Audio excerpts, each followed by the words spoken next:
Vamos a comenzar una nueva serie de predicaciones, hermanos, basada en las cartas del apóstol Pablo a los tesalonicenses.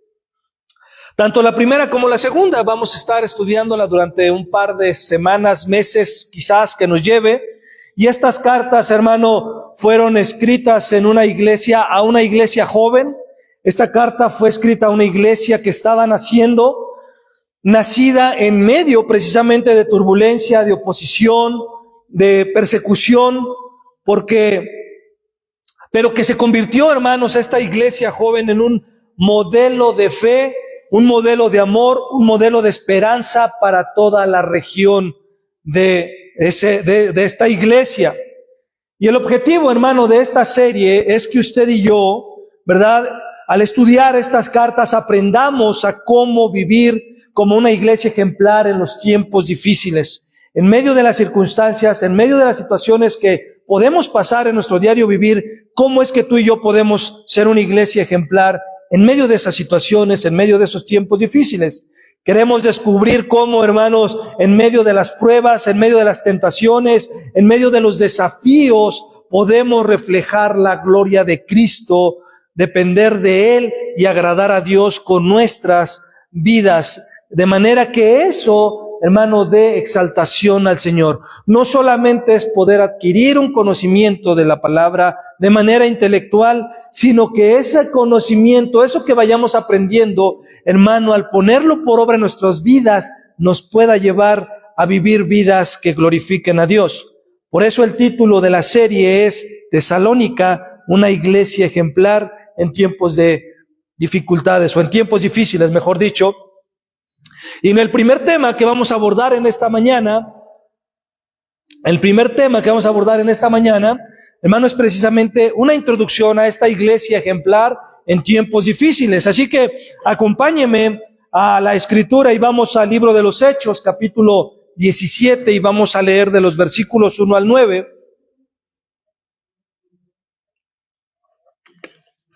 Hechos, capítulo 17, versículos del 1 al 9. Para ver el relato de su fundación de esta iglesia. Ahí es donde encontramos cómo es que la iglesia de Tesalónica fue fundada.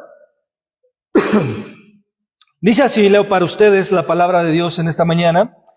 Después de pasar por Anfípolis y Apolonia, Pablo y Silas llegaron a Tesalónica, donde había una sinagoga de los judíos. Y Pablo entró según su costumbre y por 3 días de reposo discutió con ellos basándose en las Escrituras. Hago un paréntesis. Dice que Pablo tenía una costumbre de poder entrar, ¿verdad?, de poder asistir, y por ese tiempo de 3 días de reposo, es decir, 3 sábados, estuvo debatiendo, basándose o discutiendo con ellos, basándose en sus propias opiniones, basándose en su experiencia, basándose en sus muchos años de ministerio, basándose en su arduo conocimiento del Antiguo Testamento. Así dice Pablo, así dice la Escritura, que en eso se basó, en sus experiencias místicas o en sus experiencias personales.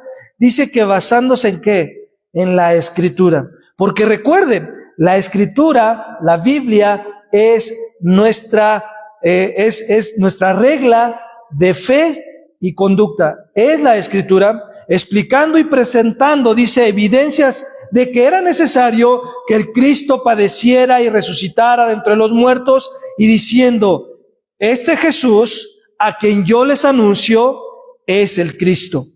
Algunos de ellos creyeron y se unieron a Pablo y a Silas, junto con una gran multitud de griegos temerosos de Dios y muchas de las mujeres principales. Versículo 5.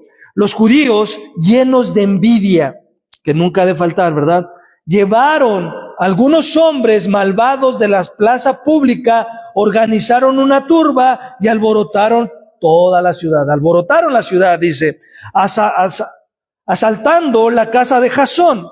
Procuraban sacarlos al pueblo. Versículo 6. Al no encontrarlos, arrastraron a Jasón y algunos de los hermanos ante las autoridades de la ciudad, gritando, Esos que están trastornando el mundo han venido acá también. Y Jasón los ha recibido. Todos ellos actúan contra los decretos de César, diciendo que hoy que hay otro rey, Jesús. Versículo 8, y alborotando a la multitud y a las autoridades de la ciudad que oían esto, pero después de recibir una fianza de Jasón y de los otros, lo soltaron. Vamos a orar. Padre, te damos gracias en esta mañana. Te damos gracias porque hoy nos das la oportunidad de reunirnos como iglesia, como muchos alrededor de nuestro país y en algunos lugares alrededor del mundo, Señor, en esta misma hora, reuniéndose, Padre, para poder aprender de tu palabra, para poder exaltarte, para poder estar aquí para glorificar tu nombre. Te damos gracias porque, Señor, nos das esa bendición y ese privilegio para que, Señor, podamos a través de las cartas a los tesalonicenses, Señor, aprender el cómo agradarte, el cómo estar firme, Señor, y reconocemos que somos débiles y que necesitamos la guía de tu Santo Espíritu en nuestras vidas para entender y aplicar y vivir tu palabra.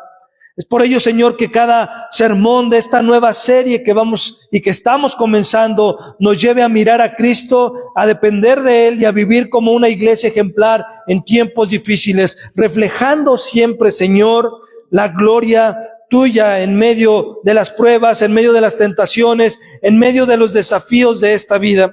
Todo esto, Señor, te lo pedimos en el nombre de Jesús, nuestro Señor resucitado, que vendrá por segunda vez. Amén, amén y amén. Y hermano, en esta mañana vamos a ver a modo de introducción 3 aspectos que debemos nosotros de conocer de la carta a los tesalonicenses. Y el primero de ellos es la ciudad de Tesalónica. ¿Dónde estaba Tesalónica? ¿Dónde estaba ubicada? ¿Dónde estaba situada? Y Tesalónica, hermano, figuraba entre las metrópolis más influyentes de sus tiempos. Era una mega ciudad, era una ciudad muy influyente, una ciudad importante con gran peso político y económico. Eso era lo que era la iglesia de Tesalónica. Era capital de Macedonia, puerto del mar estratégico y central comercial vital en su región. Esta Tesalónica, hermano, fundada más de 300 años antes de Cristo, nunca ha dejado de existir en los últimos 2000 años, más de 2000 años. Tesalónica sigue ahí. Alejandro Magno, hermanos, conquista el mundo y muere joven. Y al morir su imperio, hermano, se divide en 4 generales. Y Roma, hermano, finalmente toma Macedonia, convirtiendo a Tesalónica en su capital. La ciudad, hermano, estaba en una intersección clave, una ruta, hermano, que conectaba a Italia con Roma. Por eso es que era una ciudad importante, por eso es que era sobresaliente. Y otra que iba desde el Danubio hasta el mar Egeo. Era un cruce cultural, religioso y un cruce comercial. Había mucho comercio. Por lo tanto, entendemos, hermano, que al ser en esta forma, ese cruce, las culturas venían, las religiones estaban ahí presentes de varias ciudades, de varios pueblos, de varias otras regiones. Y William Barclay, hermano, un comentarista, señala que el nacimiento de la iglesia allí fue vital para el crecimiento, o para el cristianismo, y para que este cristianismo se pudiera expandir hacia Roma y Asia Menor. Pablo, hermano, sabía lo que hacía: plantar iglesias en ciudades estratégicas para que desde allí, hermano, se pudiera irradiar el evangelio. Amén. Y aquí surge, hermano, un principio teológico que tú y yo debemos de conocer. Dios es soberano en la expansión de su evangelio. No fue casualidad, hermano, que Pablo llegara a Tesalónica, sino fue una dirección divina, en la vida de Pablo. Así que vamos a Hechos 6, 9 y 10 para ver cómo es que Pablo pudo llegar a esta región. Hechos capítulo 16, versículos 9 al 10. Dice así: por la noche se le mostró a Pablo una visión. Un hombre de Macedonia estaba de pie, suplicándole: pasa a Macedonia y ayúdanos. Cuando tuvo la visión, enseguida procuramos ir a Macedonia, persuadidos de que Dios nos había llamado para anunciar el Evangelio. En ese momento, hermano, Pablo descubre que no es él quien decide la ruta, sino es el Señor quien le está dando la dirección para poder llegar a Tesalónica. Porque recordemos que él había intentado ir a Asia, pero la puerta se había cerrado por parte de Dios. Intentó también ir a Bitinia, pero el Espíritu Santo lo detuvo. Y entonces, en esta visión, hermano, un varón macedonio, dice la Escritura, se le apareció: pasa a Macedonia y ayúdanos. Y lo que era evidente, hermano, es que Dios había abierto esta puerta para que su evangelio pudiera llegar exactamente donde Él quería establecerlo. Y es ahí donde, como iglesia, tenemos que buscar la dirección de Dios, el rumbo que Dios quiere que tomemos, el rumbo que Dios quiere que tengamos, la dirección en todo lo que hacemos, hermano. En todo lo que hacemos, sea la vida de iglesia o sea la vida personal. Usted y yo tenemos que tener la plena seguridad y certeza de que es Dios llevándonos con un propósito. En este caso, el propósito era poder establecer ahí una iglesia. ¿Y cuántas veces, hermano, porque cuántas veces en nuestras vidas vemos puertas cerradas y pensamos que son fracasos o pérdidas en nuestras vidas? Pero en realidad esas puertas cerradas pueden ser la manera en que Dios nos está redirigiendo hacia un propósito mayor. Lo que parecía, hermano, un obstáculo para Pablo, no poder entrar en Asia o Bitinia, hermano, se daría una nueva etapa en la historia de la iglesia. Y así ocurre también, hermano, en nuestras vidas. Lo que parece muchas veces uno de Dios, en realidad es un sí hacia otros rumbos. Por eso, necesitamos discernimiento espiritual en nuestras vidas. Y en el caso de nosotros, hermano, casi necesitamos, ¿verdad?, que el ángel Miguel venga a decirnos lo que Dios quiere que hagamos. ¿Verdad? ¿Por qué? Porque tú y yo no tenemos ni el discernimiento de Pablo, ni la comunión que Pablo tenía, ¿verdad?, para con Dios. Por eso es importante ser insistentes en ese sentido. Ser insistentes es lo que tú quieres que yo haga, es la dirección, es el rumbo que quieres que tome, es en ese lugar donde quieres que yo establezca, y así sucesivamente. Y lo decíamos muchas veces, ¿no? Esta es la carrera que tú quieres que yo escoja. Esta es la carrera que tú quieres que yo estudie. Podemos pedir la dirección de Dios.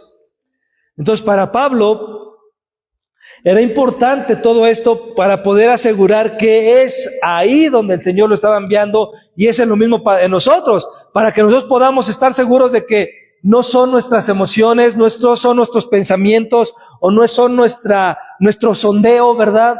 No es nuestra mercadotecnia, no es nuestro sondeo de la zona para ver, valga la redundancia, para ver si conviene o no, como lo hacen las empresas. Una empresa, hermano, cuando se va a establecer en algún lugar, primero hace un estudio socioeconómico del lugar. Primero hace un estudio social. Si le es conveniente establecer una sucursal en ese lugar.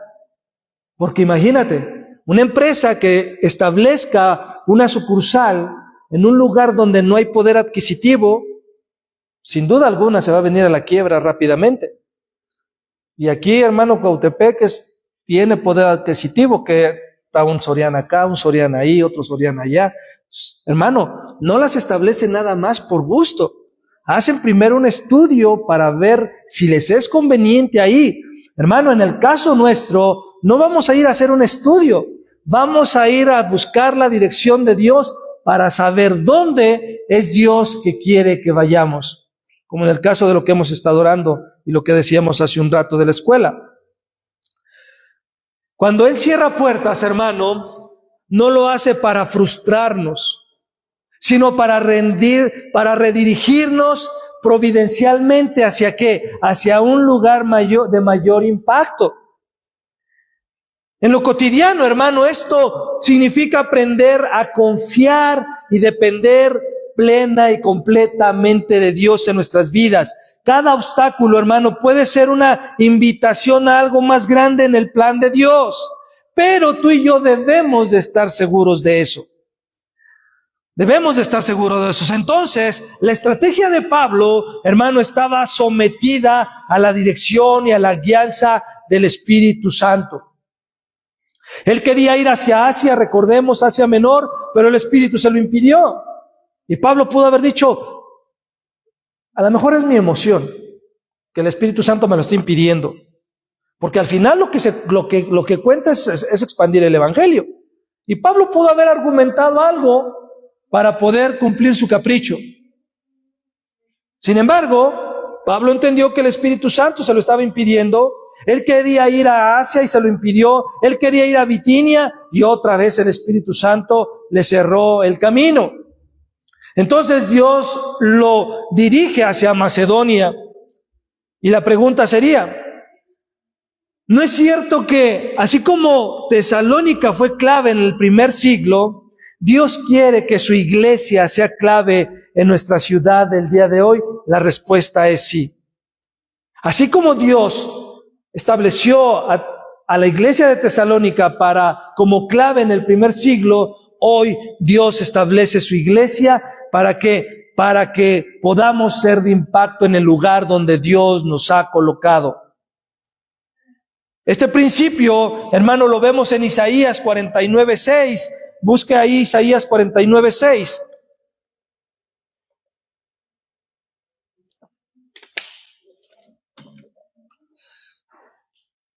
Isaías 49:6 dice, te pondré como luz de las naciones para que mi salvación alcance hasta lo último de la tierra. Y eso, hermano, ¿cómo lo vemos cumplido en el día de hoy? Bueno, lo vemos cumplido como la gran comisión que menciona Mateo 28, 19 y 20. Id y haced discípulos de todas las naciones. La iglesia, hermano, nace en un lugar estratégico porque Dios quiere que su luz alcance a todos. Esta iglesia local no ha existido y no existe, hermano, por ninguna otra razón, más que para que seamos luz en medio de la oscuridad, para que nosotros, a través de las buenas nuevas, podamos alcanzar a otros. Y tú y yo, hermano, estamos establecidos aquí en esta iglesia local con ese mismo propósito, que los que te conocen y aún los que no te conocen, pero que están alrededor tuyo, hermano, conozcan las buenas nuevas de salvación. Para eso Dios nos estableció aquí. La pregunta en esta mañana es esta: ¿estamos conscientes de que no estamos aquí por casualidad, sino por un propósito divino? Tú y yo estamos conscientes, y si estamos conscientes, ¿qué evidencia hay de eso en tu vida? Y si no estamos conscientes, entonces busquemos estar conscientes de que Dios nos ha establecido con ese propósito, de que, ¿qué cosa? Que podamos expandir el reino de Dios. Ahora, hemos visto que la importancia de la estrategia de la ciudad de Tesalónica. Entendemos, hermano, que Dios no obra por casualidad, sino con un propósito en cada uno de nosotros. Pero la pregunta es, ¿cómo nació la iglesia en medio de esa ciudad tan influyente y tan turbulenta? ¿Cómo es que nace Tesalónica en medio de un lugar así? ¿Cómo es que nace ahí? Y lo que vamos a considerar es su fundación, y veremos que el poder de la palabra fue suficiente para levantar, hermano, una iglesia ejemplar en tiempos difíciles. Y eso nos lleva al segundo encabezado, o la segunda importancia de lo que nos muestra estas cartas, o lo que debemos saber de Tesalónica, ¿sí? La fundación de la iglesia. Y en el libro de los Hechos, hermanos, en el libro de los Hechos, nos relata cómo Pablo llega a Tesalónica en su segundo viaje misionero. Cuando Pablo va en su segundo viaje misionero, llega a Tesalónica después de haber sido azotado y encarcelado en Filipos, cansado y herido, y acompañado por Silas, entra a la sinagoga según su costumbre. Pero hoy, hermano, pero no vemos ahí, hermano, que diga, después de que Pablo, en su segundo viaje misionero, después de haber pasado un tiempo en la playa, tomando un coco, ¿verdad?, al lado de Silas, ¿verdad?, diciéndole a Silas, vamos a agarrar fuerza para que ahorita que entremos allá a Tesalónica, le entremos con todo, ¿verdad? ¿Qué dice que venía Pablo? De haber sido, ¿qué? Azotado, encarcelado en Filipos, cansado y herido. Y a veces, hermano, tú y yo, teniendo todas las mejores cualidades en nuestra salud, decir, ¿cómo hasta allá? ¿Por qué tan temprano? ¿Por qué tan tarde? Y siempre buscamos una excusa y un argumento en nuestras vidas para no ir la segunda milla, para no esforzarnos en lo que Dios quiere que tú y yo hagamos. Sin embargo, Pablo dice que después de haber sido azotado, encarcelado en Filipos, cansado y herido, y acompañado de Silas, que es Silvanos, tú encuentras Silvano en mucha parte de las Escrituras, es esta misma persona, Silas, entran en la sinagoga y según su costumbre, durante 3 sábados expone las Escrituras, lo que leíamos hace un momento, explicando y presentando evidencia de que era necesario que el Cristo padeciera y resucitara de entre los muertos. ¿Para qué? Para que tú y yo pudiéramos tener vida nueva, para que tú y yo podamos tener vida eterna. Sin la resurrección de Cristo, hermano, el sacrificio de Jesús en la cruz no hubiera valido de nada. Si Cristo no hubiera resucitado, hubiera sido como una persona cualquiera. Pero Cristo resucitó. Y esa es la mayor evidencia de todas las religiones. Por eso es que el cristianismo es vamos a considerarlo así, la religión la cual Dios ha establecido para que tú y yo podamos tener vida eterna. No hay otra manera, no hay otra forma. Tú ve a todos los dirigentes de todas las otras religiones, se murieron y sus esqueletos están ahí, pero el de Cristo no, porque Él resucitó. Y ese es el fundamento, dice Pablo, que tenemos nosotros como hijos de Dios. Porque Pablo dice en Corintios, si Cristo no hubiera resucitado, en vano es nuestra fe. Pero por cuanto Cristo resucitó, tú y yo tenemos esperanza de resurrección. No hay nadie que te la pueda dar. Entonces, él exponía esa parte, debatía esa parte con los judíos, y el resultado de esa exposición, de esa defensa, hermanos, fue mixto. Fue mixto. Algunos judíos, dice ahí el texto, creyeron, una gran multitud de griegos temerosos de Dios abrazaron la fe, y muchas mujeres principales se unieron a Pablo. Pero también, de hecho, entre esas mujeres principales estaba Lidia, quien se cree que Lidia fue quien llevó el evangelio a la Odisea. Ahí cuando se estableció la iglesia en la Odisea, se cree y dicen los estudiosos que fue Lidia que encontró a Pablo exponiendo la palabra en la playa, ¿verdad? Escuchó el evangelio, se convirtió a Cristo y Lidia llevó a la Odisea el evangelio. Entonces, eso era un paréntesis. Pero también por el otro lado hubo oposición. Esas fueron las dos reacciones. Unos creyeron, se unieron a Pablo, pero también hubo oposición. Los judíos, hermano, que envidiaban lo que Pablo estaba haciendo, levantando una turba en medio del pueblo, arrastraron a Jasón. ¿Por qué a Jasón? Jasón es el que estaba prestando la casa donde estaban reuniéndose. Pero como no encontraron a Pablo, pues lo arrastraron a él. Y acusaron a Pablo falsamente de insubordinar políticamente a los que se reunían con él. Y hermano, en los gobiernos son así, alrededor del mundo.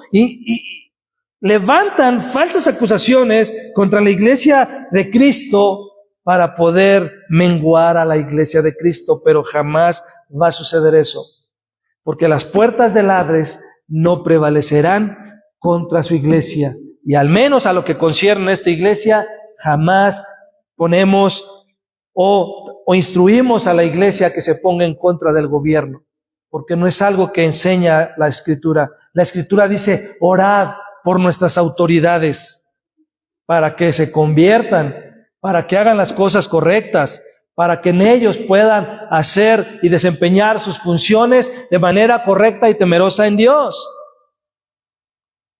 Pero siempre en los gobiernos va a existir eso. Siempre va a haber personas que acusan falsamente. Siempre va a haber personas que se van a estar oponiendo a la verdad. Y como decíamos hace un momento, la frase de Martín Lutero: es preferible estar divididos por la verdad que estar unidos por el error.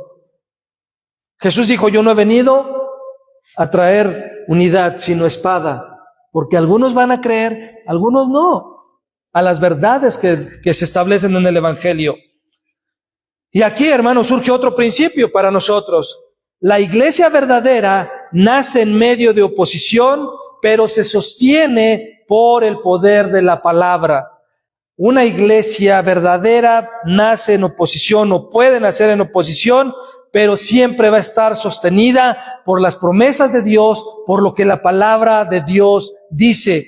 Pablo, hermano, no predicó con recursos humanos, sino con la Escritura como fundamento. Y eso debe ser siempre, hermanos. La Escritura debe ser nuestro fundamento bien trazada.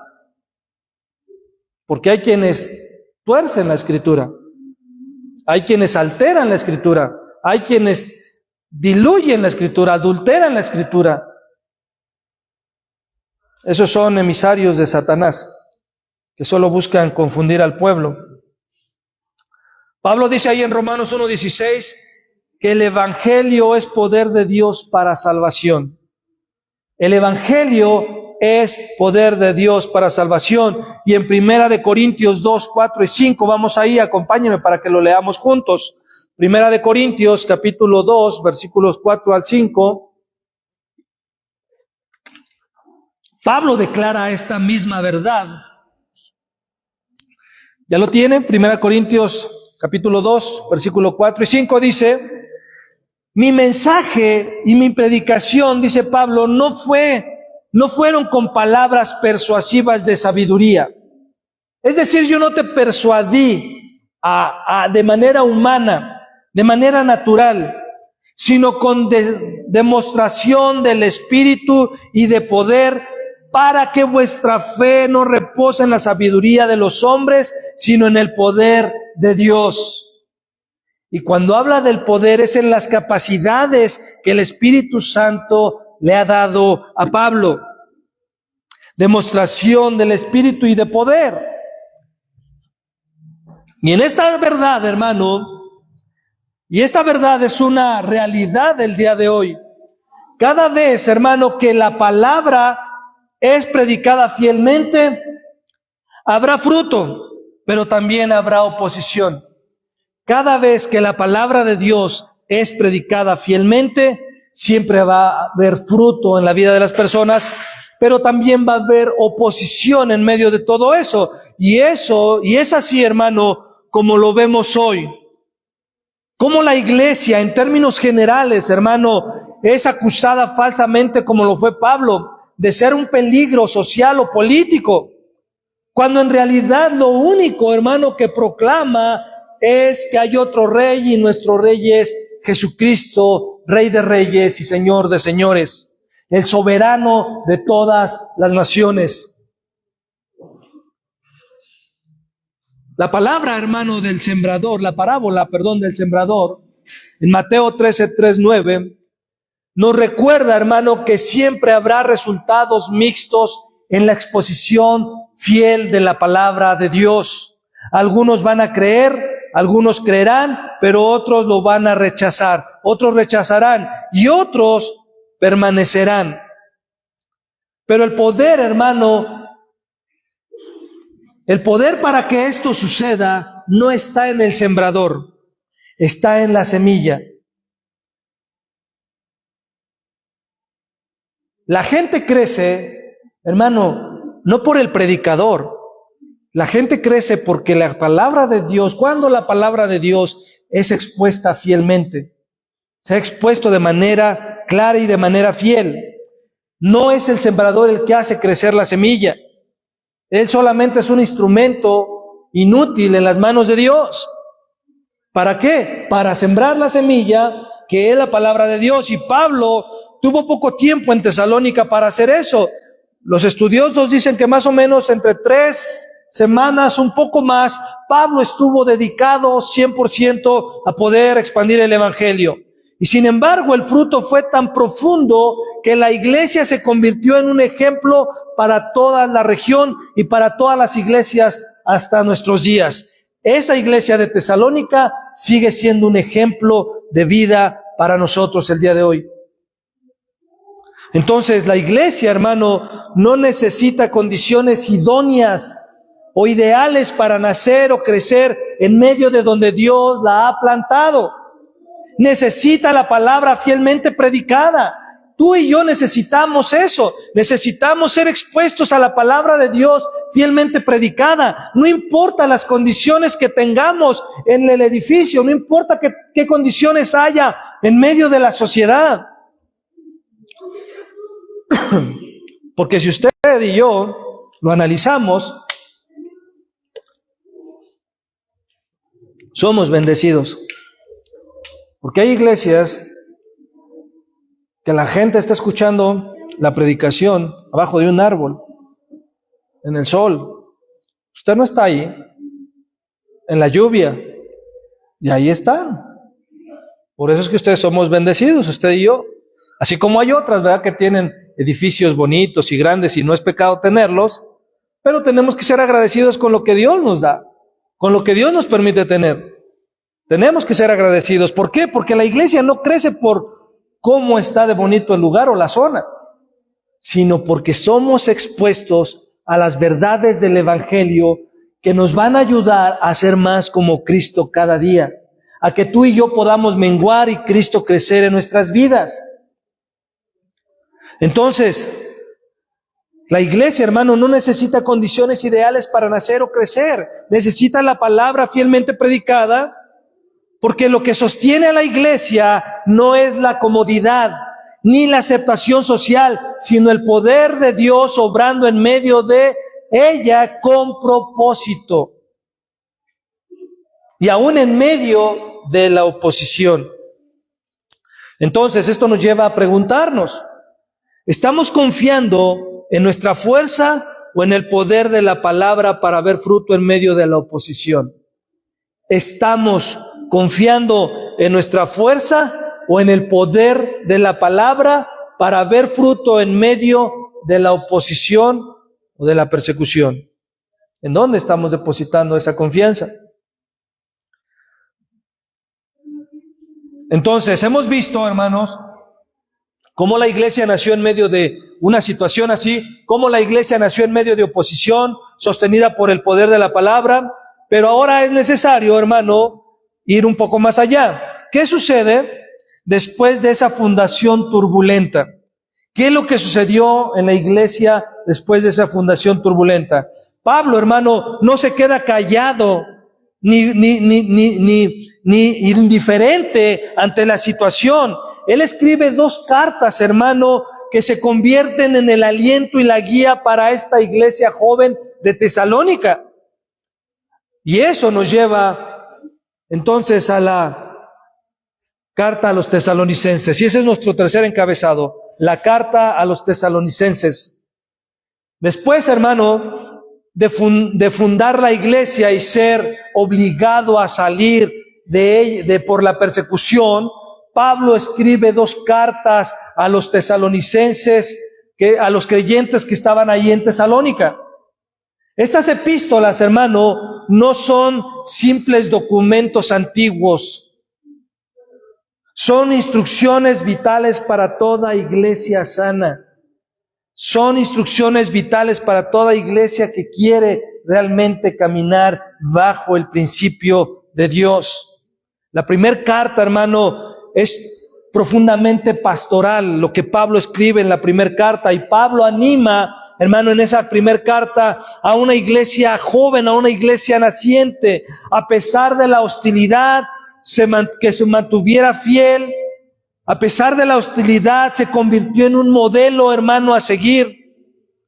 Y les recuerda, hermano, que su fe, su amor y su esperanza era de vital importancia en medio de esa hostilidad que estaban viviendo, y los exhorta a vivir vidas que agraden a Dios. Por eso es que la primera carta, hermano, es más pastoral. Ahí en 1 Tesalonicenses 1:3 dice: teniendo presente sin cesar delante de nosotros, de nuestro Dios y Padre, su obra de fe, dice Pablo, su trabajo de amor, pero también la firmeza de su esperanza en nuestro Señor Jesucristo.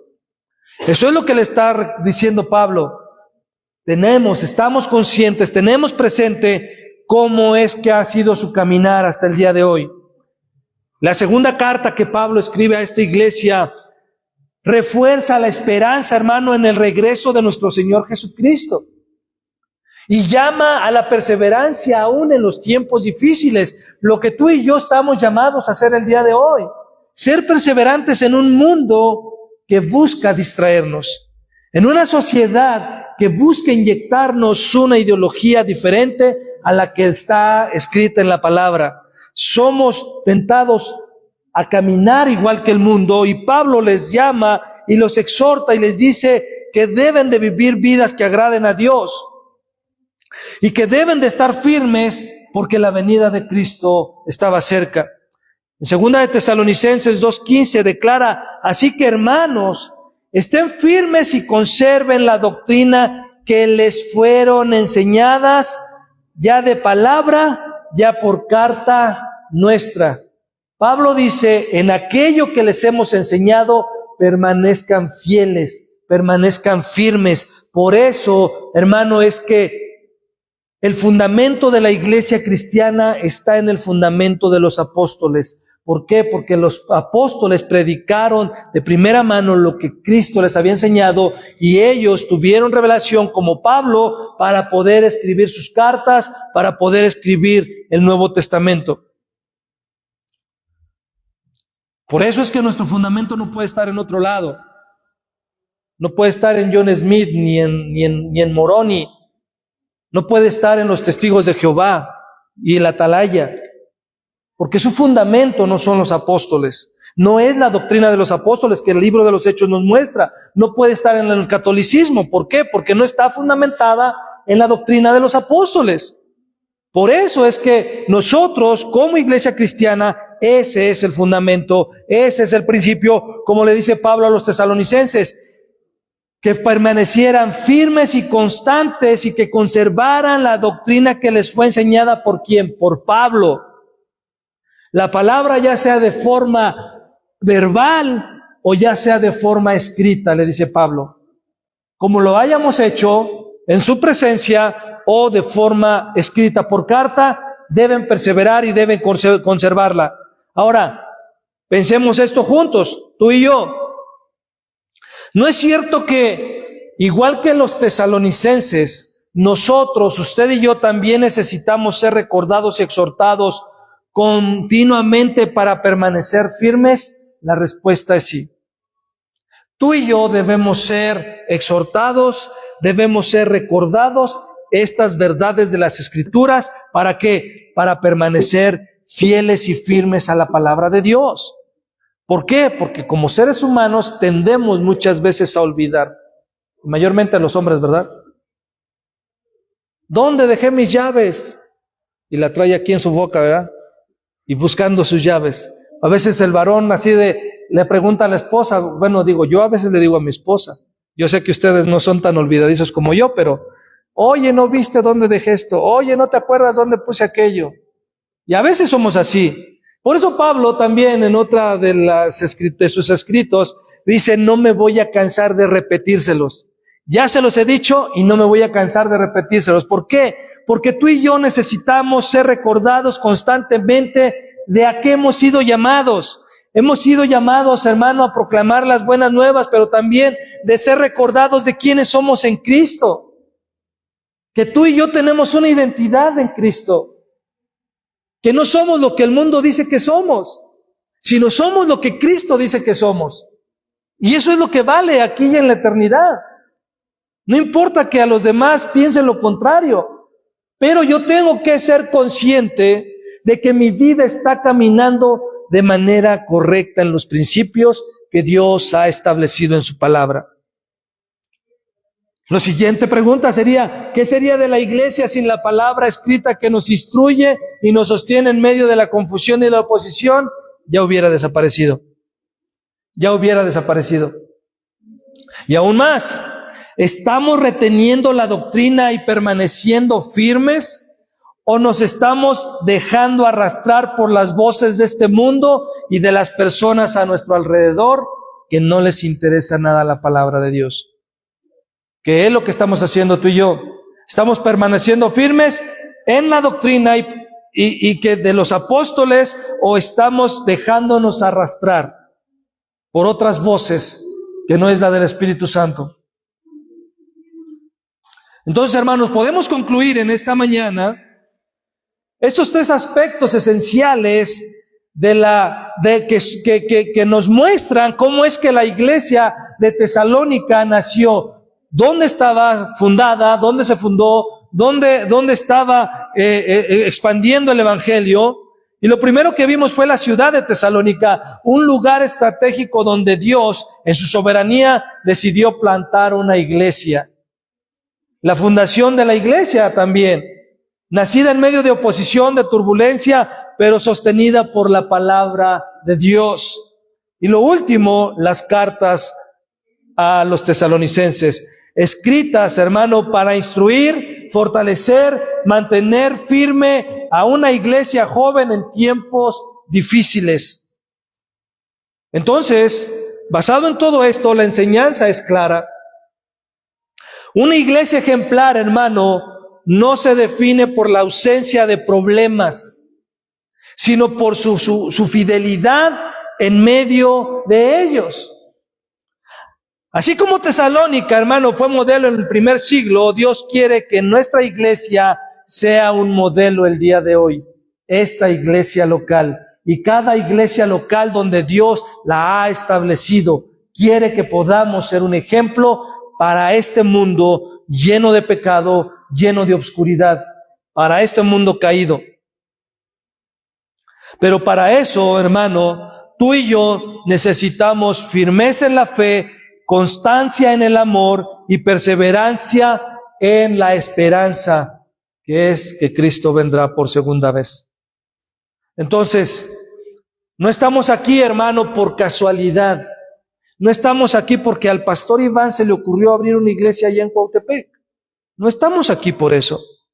Estamos, hermano, porque entendemos que es el propósito de Dios, que es el plan de Dios.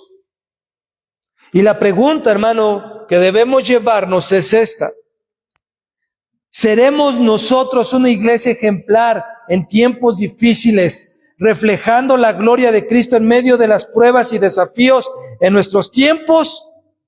¿O seremos una iglesia más del montón,